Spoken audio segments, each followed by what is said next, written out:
And to discuss this further, I'm joined by our international affairs editor, Philip Turle. Philip, first of all, we've seen these strikes by the U.S. and the U.K. Will that be enough to stop the Houthis or to send them that message that they need to stop? I think there's, Katavan, a general feeling in diplomatic circles that they're rather pessimistic that this action is actually going to stop the Houthis from attacking these ships. I think there is also general frustration and annoyance that what the Houthis say are ships on their way to Israel or ships that are being driven under the control of Israel are being hit, when it's not just that, there are other ships as well. We just found out earlier today that, for example, the car manufacturer Volvo has stopped production in Belgium as a result of what has been going on with the fighting with the Houthis. So I think this is a way of both the United States and Britain saying to the Houthis, look, we have the means to make life difficult for you. We want you to stop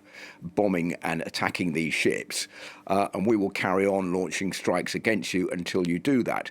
The big problem for the US and the UK and anybody else who's wanting to get involved in trying to stop the Houthi action is that it could have an adverse effect, and that is that it could actually increase support for the Houthis from the wider Arab population. Remember that the Houthis are backed by Iran.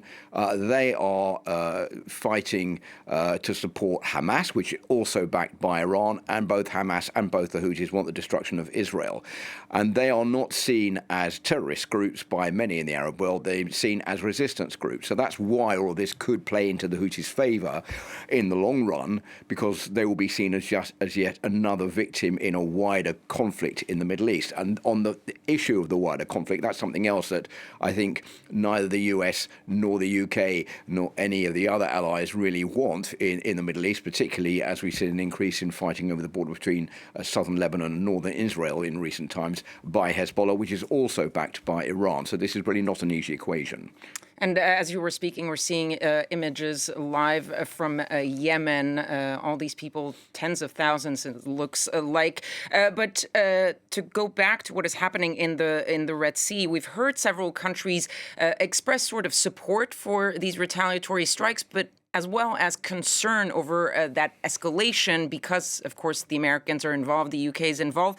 But how far really can they go in striking back and striking that balance of stopping the Houthis without full-blown war and having the Iranians get involved and all of that everyone is concerned about? Well, the Houthis have managed to survive attacks by Saudi Arabia. Remember, the Houthis are not internationally recognized in Yemen. It's the internationally recognized government that the Houthis are fighting against, that Saudi Arabia wants to put back into power, and they've been fighting against the Houthis for years. They thought that bombing and constant attacks against the Houthis would force them to surrender. That hasn't been the case. That has been far worse for the Houthis than what we're seeing against them in the Red Sea. So I don't think it's going to dent the morale of the Houthis too much. It might stop them from attacking some ships. But remember, we're in an election year in the US, so it's difficult to know how far Joe Biden will be willing to go without getting his fingers burnt. Philip Turle, thank you very much for your analysis.